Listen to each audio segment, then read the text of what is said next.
So those are the days, we started from supply chain and retail and transportation and logistics, and the story goes on and on. Yeah, you're the quintessential technology meets retail story, right? Yeah. A lot of people say, "Oh, we have gone We've live." gone live, right? Doesn't mean anything. You don't need a training. Yeah. You just click, you're on it.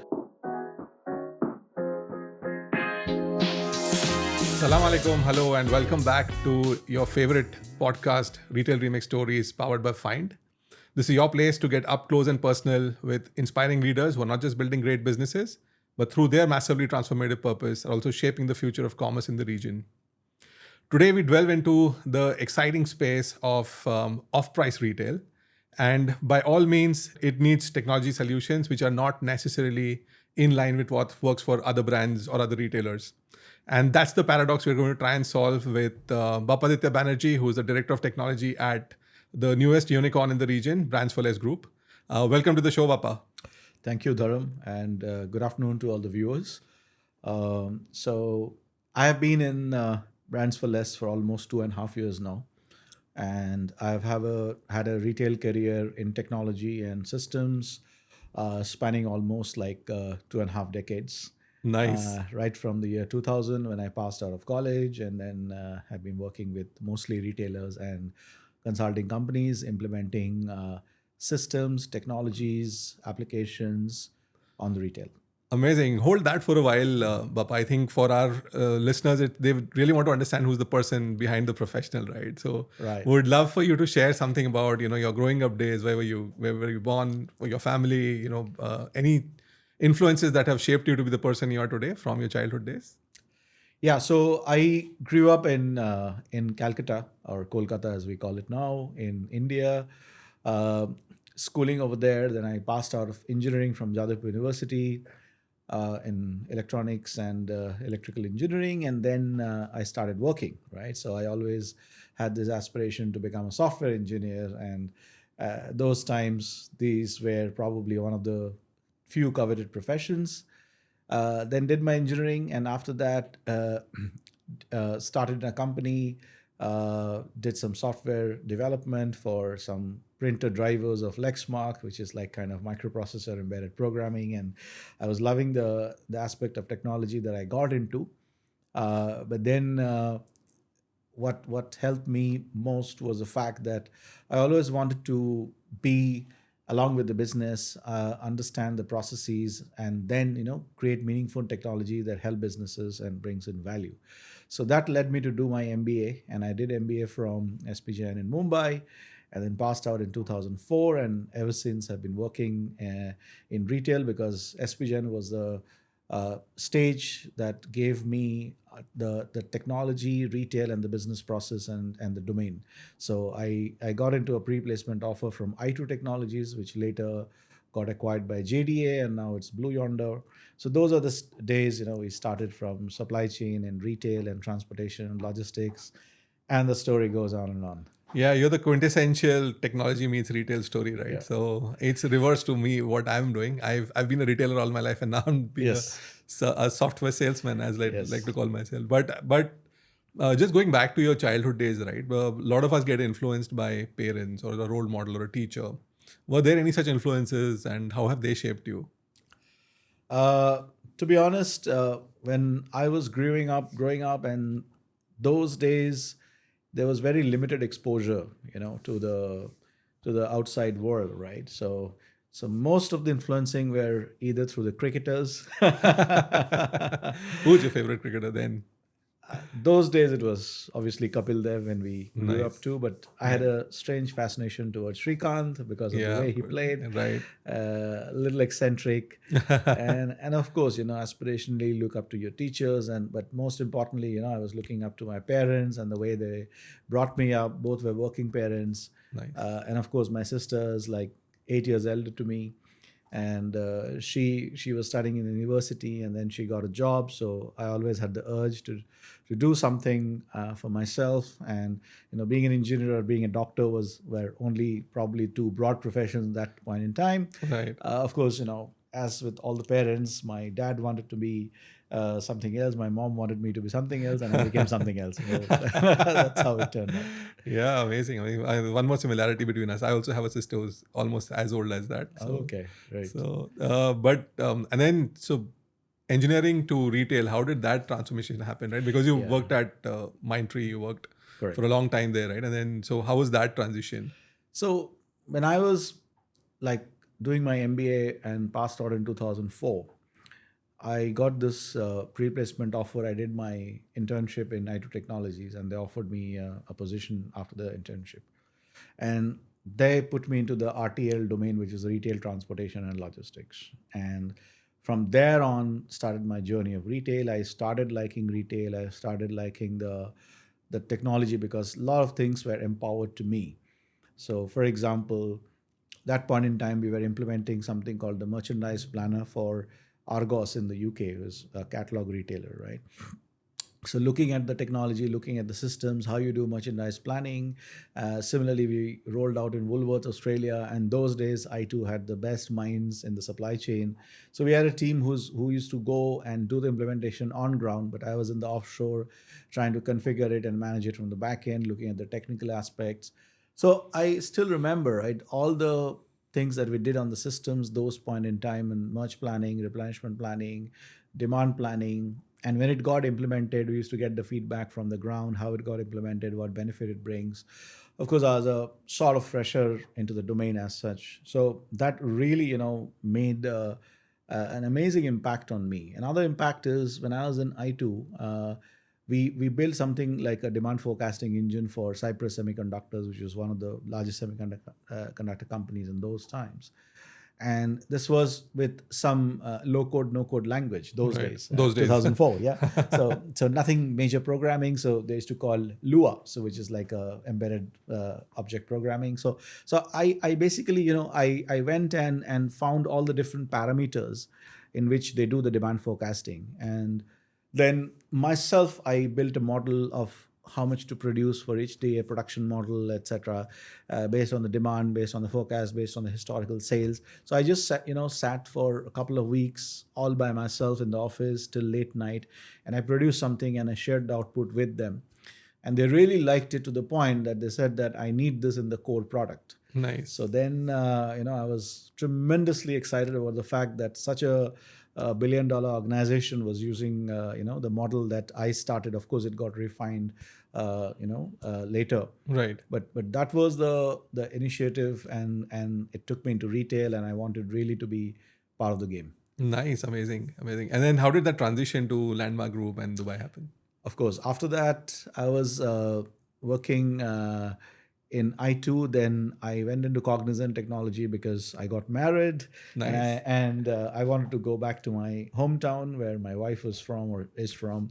So I went to Calcutta because they offered me a role in Kolkata. So, but then it turned out to be more of business development and pre-sales, which at that point in time, I thought that I need more experience. I need to do more work, hands-on. So then I got this opportunity from Tesco because Tesco was building an offshore development center in Bangalore, or Bengaluru as they call it now. And I was the first business analyst who got hired for Tesco. So then came that opportunity. I went there. I liked the campus. It was a sprawling campus, and they said that, look, this is with a retailer. So you have not worked with a retailer before. And I said, that's what I want. So then when I went there, I joined as a business analyst, then became a senior business analyst, business system manager. But then the travel started within 6 months. And ever since then, I'm traveling. So 10 years I spent in Tesco. I have traveled to 8 countries outside of UK, including UK, it's like 9 countries. And I implemented the operating model with them, which is basically an end-to-end retail business process and the systems implementation with Oracle Retail. Those days it was like used to called RMS, Retail Merchandising, Right. Along with all the different modules on supply chain, warehouse management, planning, ordering, demand forecasting. So me and my team, we were like kind of the soldiers on the ground, going and doing the implementation, managing the expectation with the businesses, the operations, the people. the design was done in the back end in the UK, so I had to travel back to UK to be part of those workshops and designs. Right. Development was happening out of India, so I had to know what have been built so that I can open the box and set it up in the countries. Yeah, nice.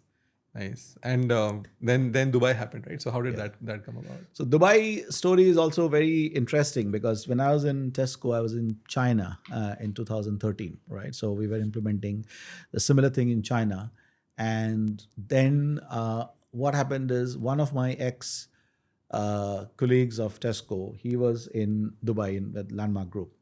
So he recommended me for a role which Landmark was looking at that point in time, which is more like a engagement lead or engagement manager to deal with all the different business idiosyncrasies, you can say, right? Because business keeps on changing their mind, and nobody was there to collect the requirements properly, elicit them, translate them. So he said, as far as I have seen him, I think he's the best fit for the job. Yeah. So then the CIO of Landmark approached me in China, but unfortunately that didn't work out because in China I had to stay for another 6 months to wrap things up. But yeah, when I came back, I then joined this Mindtree Consulting because the Landmark discussion was not, going that in that direction, because obviously they took a little pause in that role.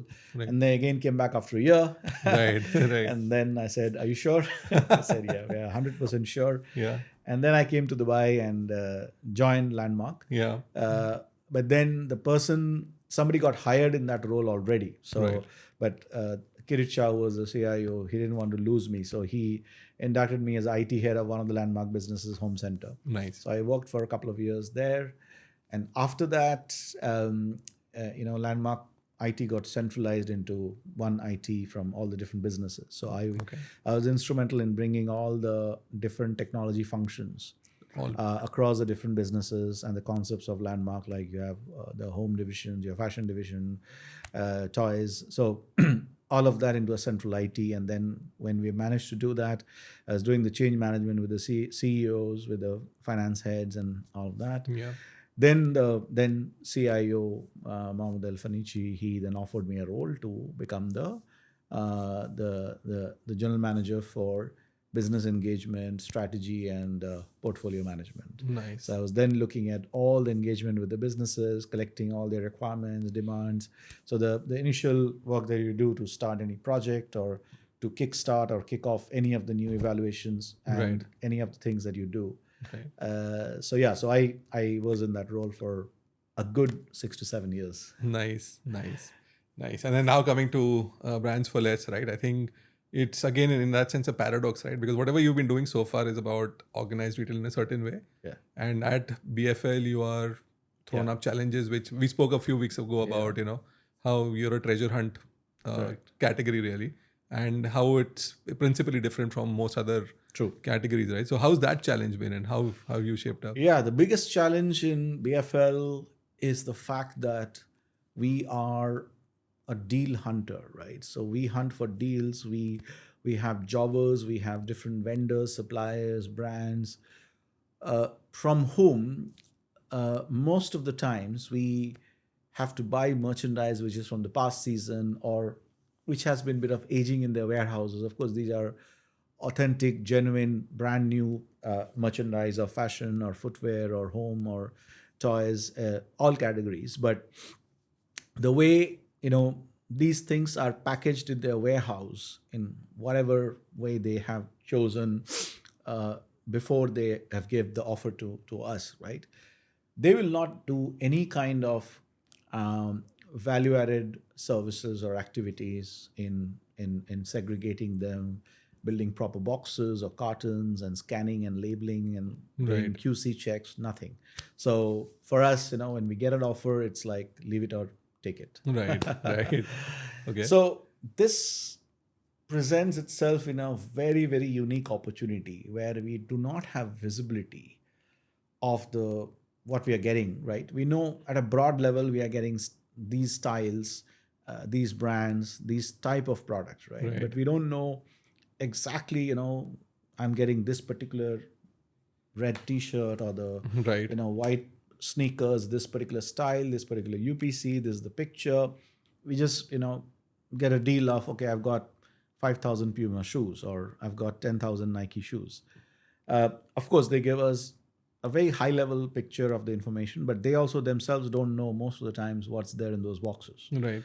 So for us, when we buy and open in the warehouse, also it's a treasure hunt. Yeah. Right. So the treasure hunt is for us as well, Internally. and our customers as well. So imagine in this kind of a very unstructured scenario where it's not in our hands, how do you manage inventory? How do you manage setting up the master data? Right. How do you ensure that there is integrity of the data, accuracy of the data, and what you send to the stores is the right thing that needs to be sent to the stores. Right. So this entire unstructured sourcing and buying, how we then structure it progressively as it goes through the supply chain. Right. And eventually when it lands in the store, to have the right product in the right store, send at the right time. Of course, we get broken sizes, we get mixed assortments. Right. And putting a correct price so that customers who will come, they see the price and they're attracted to that, because we offer like 80% discount on the branded products from the original price, right? Right. So we cannot make a wrong decision on the original price, Right. or cannot make a wrong decision on the value of a product compared to other products in the market which are not that branded with respect to fashionability, product quality, value, price, all of that, right? So that's the biggest challenge of technology and the systems in VFL. Right. From such a complex sourcing where we do not have any visibility, and the black box, to making it available to the customers, Right. and maintaining that integrity of the movement of the stock end to end. Right. Right. I love that you put it so simply, right? Very easy for a 10-year-old to understand. But now add to that the complexity of, you've raised a very large round of funding, and I'm sure there's a lot of growth expectations, right? Across markets. How do you kind of then streamline an operation across geographies to still behave the same? Yeah, I think this is something that we have learned over the years, that not all markets are the same, right? So similarly, like UAE, the market, right, is different from market in Saudi, right, which has got a little more, affinity of the customers towards modest wear, or there the customers are a little more price sensitive and little less brand sensitive. Certain brands, they're more sensitive than here in UAE, and certain brands, they're less sensitive than here in UAE. So there is a matrix of your affinity towards brands, your sensitivity towards price, your demography, your customers, your geography where you're operating. What is the DNA of the brand? The categories, like say, for example, there are customers who are crazy about Lacoste, right? But only Lacoste shoes. Maybe, Lacoste t-shirts, but they're not very inclined towards Lacoste denims, Right. or the bottoms, right? Right. There are customers who are fanatic about on-cloud, Right. on-cloud shoes. Right. There are customers who are fanatic about Hoka footwear, right? But then you have customers who likes athleisure, and they like sportswear, Nike and Puma. I don't like Adidas. There are customers who hate Adidas, Oh, wow. and who swears by Nike. So those complexities, right? We do not have only a complexity of the product as such, or the category as such, and the affinity of different markets to those categories, right? But it's also the brand as well. So that brand thing comes for us. Actually, we have to identify the DNA of every brand. Right. What is the DNA of every brand? What do our customers want? How they associate the brand with their lifestyle? Right. And then we get into the product, then we get into fashionability, the fabric quality, the material, the price.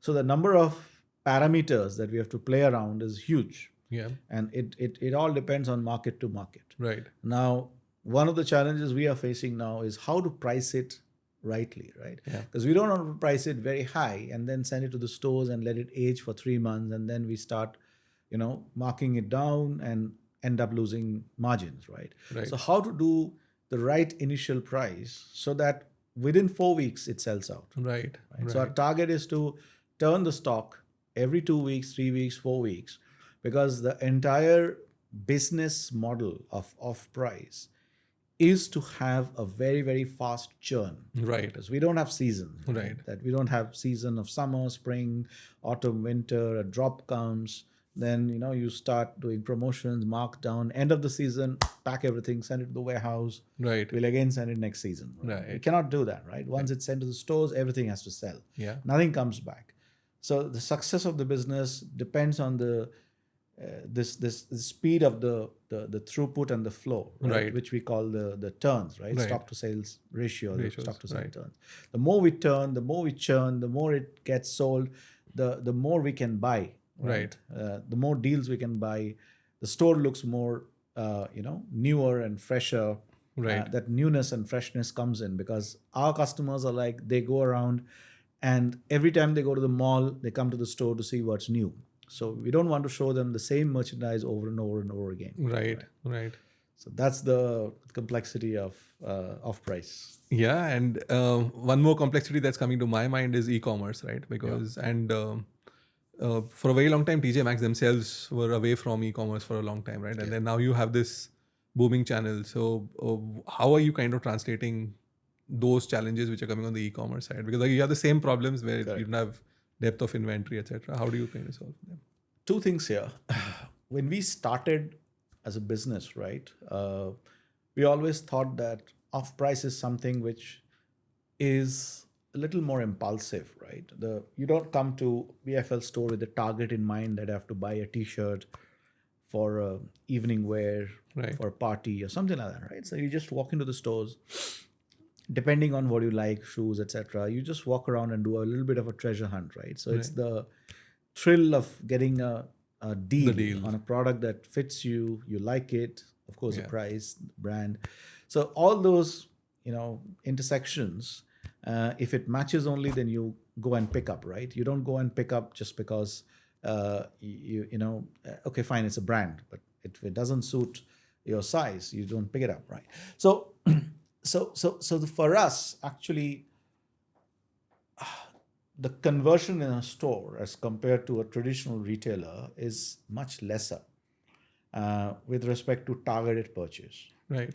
So then we thought almost like 7-8 years back that, okay, this physical treasure hunt, people are all now moving digitally. So how can we give a digital treasure hunt experience, right? Right.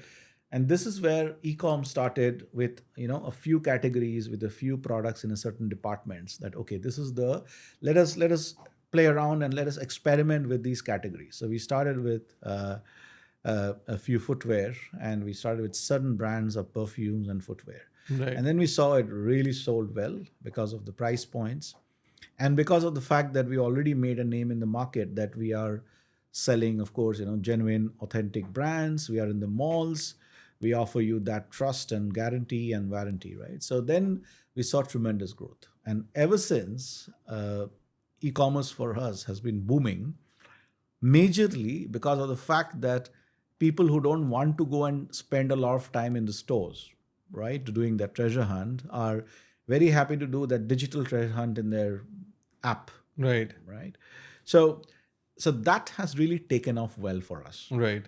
But what challenge that we face is the broken sizes. Because, of course, you might get a small, you might get XL, you might not get a size of yours, right? So this is where we see a lot of people come to our app and site, but the conversion is very low, right? Which is why historically, the growth of e-commerce, although it has been really good, it cannot like kind of fulfill everybody's needs, right? So today you go to Shein or you go to Trendyol, you can get something, right? But not necessarily in BFL. If you go, you'd get that, right? But still, our e-commerce is a good 15 to 20% contribution of overall business. Nice. Right? So it's a big contribution. So it's perhaps your largest store in that sense. Yeah, it's a largest store in that perspective. Like after UAE and KSA is the largest market. Right.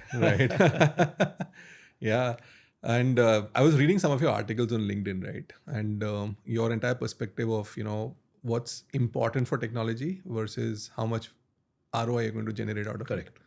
makes you more a CFO than a CTO, right? Yeah. And I love that part of, how somebody from a technology perspective can look at a business problem from a very finance standpoint. How do you approach some of these? So some of our listeners are constantly struggling, right? How do we kind of make the right choices on ROI on tech investments? True. I think nowadays it's become even more relevant because obviously the CIO has to justify an ROI to an investment, right? So most of the retailers have gone and implemented an ERP solution, which is, pretty much modern, if not SaaS, but at least in the infrastructure as a service or platform as a service. So I think the foundation has been built for most of the retailers. Now it's a time to go and invest, more in terms of that value that you can extract out of your foundation, right? Now, to do that, if you do not have a business case, if you cannot prove an ROI, very soon the questions will start that, okay, we did that, but what's the benefit, right? Now, the benefit can only come if users use it, right? If the output is being used. So adoption is very important, right? But adoption can go either way. You can actually do a very strong change management from the top and make users adopt a certain technology or system, but actually it has taken them backwards. Right. It has not delivered that efficiency, right? But you can also go and deliver a set of systems which effectively, delivered a lot of efficiency. It has given you a lot of cost savings. It has, expanded your business, given you the revenue, given you the growth, but nobody at the top knows about it, right? Right. So it is very important to have that top-down approach and explain in a very simple way what this technology will do to the CEO or the CFO. Right. And commit to a certain return, right? That return not necessarily will be a dollar value always, right? It can be our positioning in the market. It can be something that, with this, you're supposed to hire 15 people. Now you can hire only 5 or 10 people you don't need to hire, right? It can be man hours saved where certain individuals or certain departments can actually focus more on more value-added stuff, right? Which are very common generic ways of doing things. Right. But what I've learned in Landmark when I was doing the entire work around the business engagement is how do we, sort of transparently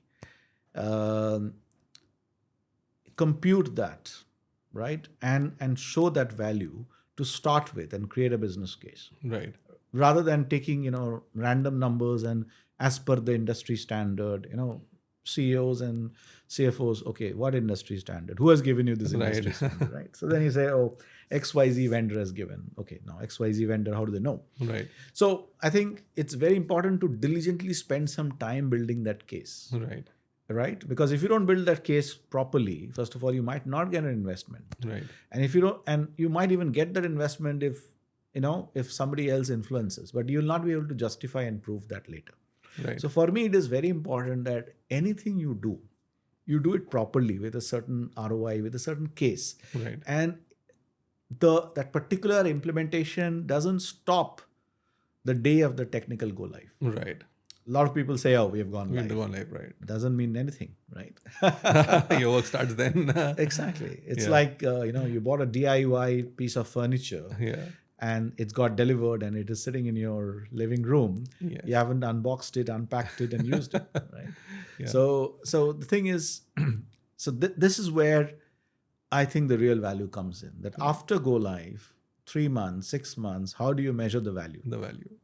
Right? How do you actually go and calculate the efficiency, the savings on the cost, and what are those KPIs? What are those metrics? So equally important to implementing any technology is to implement a parallel, reporting of the ROI on that technology. Right. So for me, this should actually support that.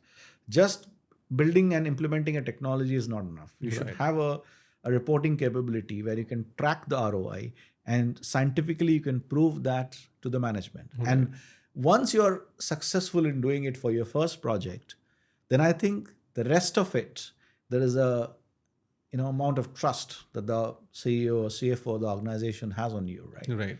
And then you get your leverage. Right. Right. So yeah, that's Yeah. No, I think great words of wisdom, right? So, uh, again, going slightly into the future, right? Of course, there's no conversation without the word AI now, right? So, but if you were to put on your, future hat and look at what's going to happen in the region specifically over the next, say, 5 years, how are you seeing retail or e-commerce really evolve from a technology standpoint? right. Yeah, I think couple of things. The way I see is the content creation and content enrichment using AI. In fact, we also have started. So all our marketing um, campaigns, right? Everything is now built through AI. Right. So although the products are real products, and the campaigns in the commercials, everything is through AI. We don't go and bring in real models. Right. We don't have a studio set up where they come, or we don't go for expensive photo shoots in islands and villas and all that. So now most of our campaigns are done through AI, Right. and those campaigns look so real, Right. so real, right? So this is a area that will grow more and more and more Right. with the evolution of all the different models, right? Right. This area will grow a lot more in terms of showing the product to the customer. I just want to call out that although we say, some of these Chinese e-commerce players, say for example, Temu. Right. If you see Temu, if you go to the app of Temu, or when it comes to your social feed, right, you see a product, the way the photo is shot, Yes. right? Of course, it's generated through an AI, Right. but the way that they have enhanced the picture, when you see, you immediately feel like clicking and buying. Right. Of course, when the product comes, it's a different thing altogether. But sometimes, but I think this is where the AI will really, really help us Right. in content building, content enrichment, campaign planning, campaign designing. Another area which is very important for us in the retail space, in especially on the digital side, is to be able to gather market feedback, customer reviews from across multiple channels, third-party reviews, first-party reviews, and how you can summarize it for the marketing team or the customer support team, service team, Right. to go and take action. Right. Right. So, say for example, a customer calls up, then you not only see the history of the customer's purchase, but you see all the interactions that the customer has done, right, with the call center earlier, etc. And among those, all those conversations, it just gives you a 5-line summary, Right. that what the customer is actually looking, what does he like, what does he doesn't like. Right. So your conversation immediately changes, Right. right? Of course, now you're digitizing those interactions. So these are all on the generative AI. I'm not going into the standard Gen AI where the HR field, you Right, can okay. actually scan your CVs with ATS, or you can actually write your own objective and IDPs or Right. development plans, and Right. it helps you to do that.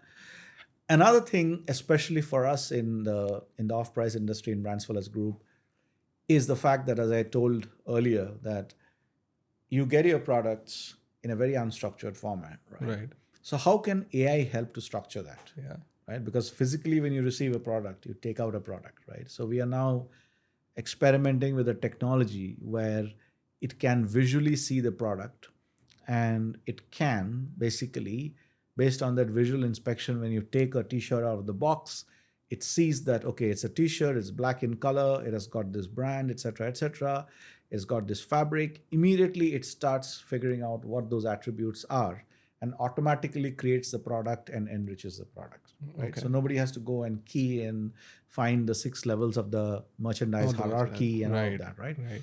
So this is an area that we are experimenting. Another area in AI we are experimenting is on the conversational BI. Right. So we are building a bit of a large language model, not large language, but a little bit of a reasoning model, Right. within the organization, with all our data of performance data, Right. sales data, stock data, purchase data, everything, all the data in the organization, people Right. data.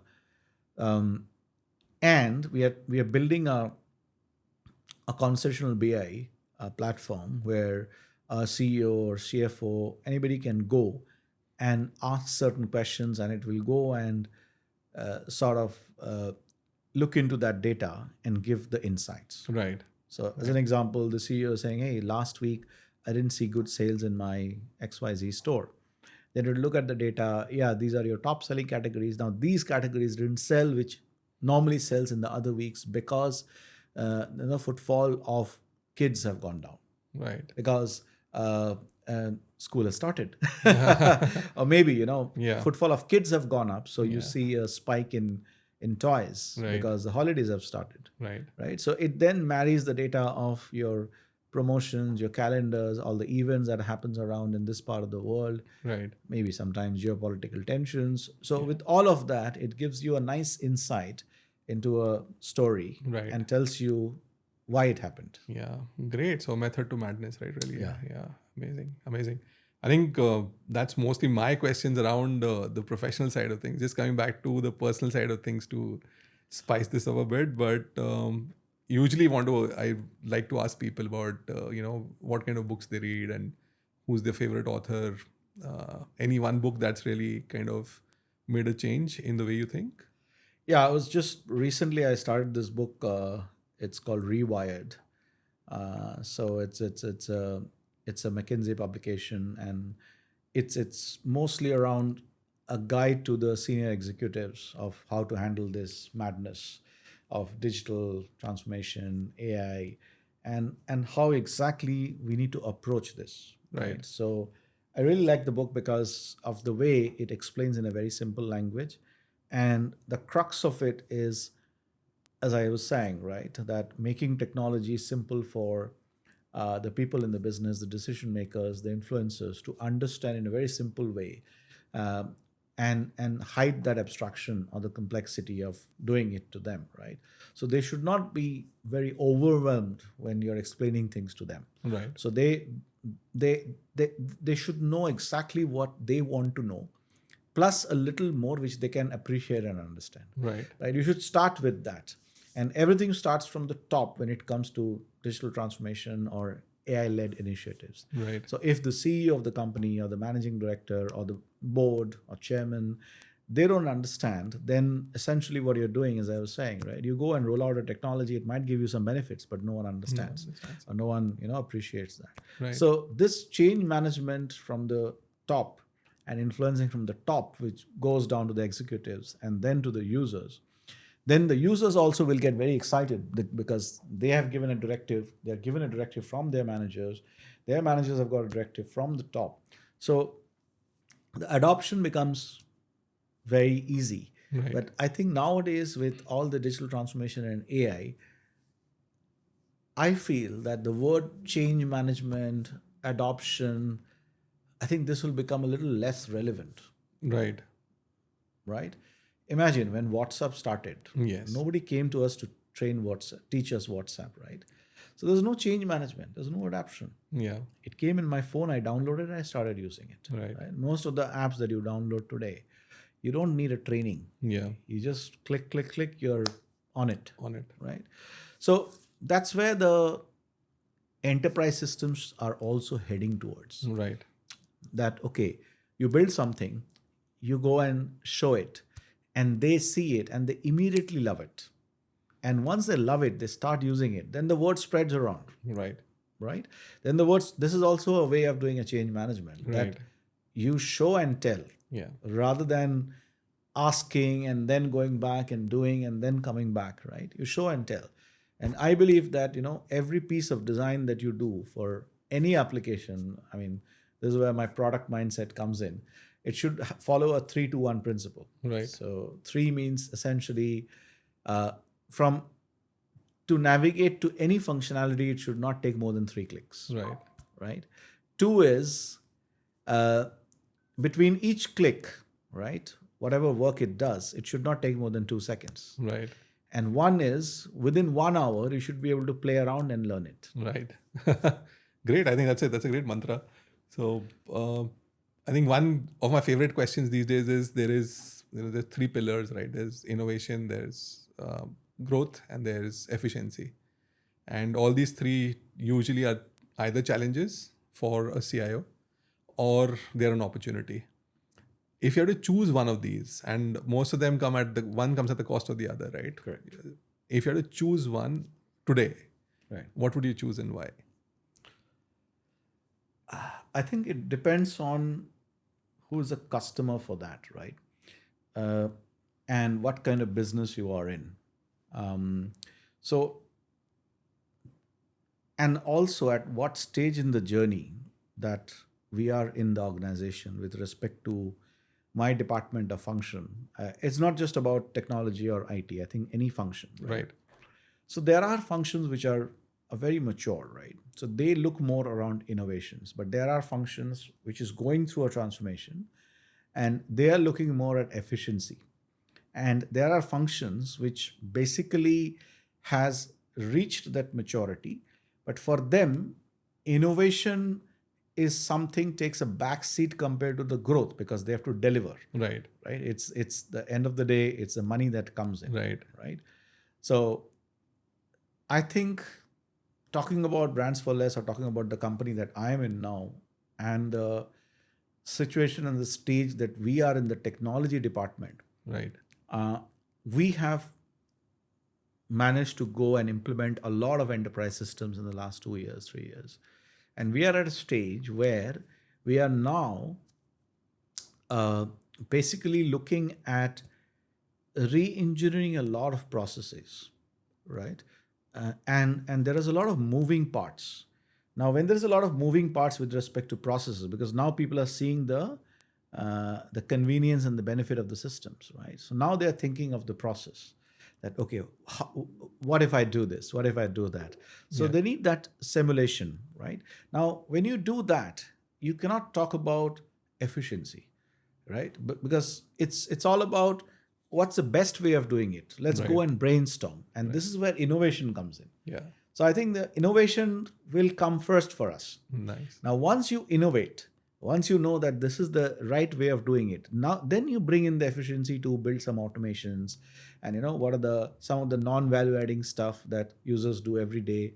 You automate that. Then comes the efficiency, and of course with this, obviously the growth will come because you'd end up, as we call always in retail, the right product in the right time to the right store or right place in the right quantity. I love the clarity of thought. I think, and this comes only when you're doing this day in, day out, right? You're breathing this, so it comes so easy. Yeah, right? absolutely. I mean, it's all about, going and telling the business that, look, now we have a system, we can do this. So earlier you didn't have those capabilities, which is why you are doing it like this. Right. Now we can do this. So think about this process. Can you simplify it? Yeah. Right? Or can you fine tune this more? What, instead of doing this, you do that? So the thing is, aided by the systems or supported by the systems or enabled by the technology, now they can think a lot more with respect to simplification. Right. Right. So this is where so for me, I think intelligence sometimes makes you build complex solutions. Right. Yeah. But intelligence plus wisdom, right, makes you build a very simple solution that does equally good or better. Yeah. That's a great line. I'm going to use this one. I think that's a great note to wind this up on. Where can our listeners follow you? Yeah, I'm on LinkedIn. Of course, you can search my full name, Bappaditya Banerjee. If there are more Bappaditya Banerjees, you can search with BrandsForLess, or you can search with Landmark Group or Tesco. Right. And of course, I'm available through LinkedIn if you want to connect with me, talk to me. And of course, the other entertainment side of the social media, I'm there as well because apart from me as a professional, I'm also a professional musician. Oh, man. Yeah, I remember you saying. So I do run a band. We make our own original music and we publish in the channels like YouTube and Spotify. And what's the band called? It's basically a Bengali original song band. Nice. So we call ourselves Bong Bedouins. Bong Bedouins, nice. So being in this country, we are Bedouins. And we've just added Bong in front of it. So that's my 10 o'clock to 1 o'clock every evening time. Wonderful. After I wind up. Wonderful. That was a masterclass in how off-price retail works and the future of digital transformation and AI. Big thank you to Bappa for the candid conversations, and do follow him on LinkedIn and Bong Bedouins. Don't forget to follow Fynd.com, that's Find.com, for all your retail technology needs. If you want to know why Fynd is spelled with a Y, DM me and I'll let you know. Until the next time, stay happy, stay cheerful, and see you around soon. Thank you. Thank you so much.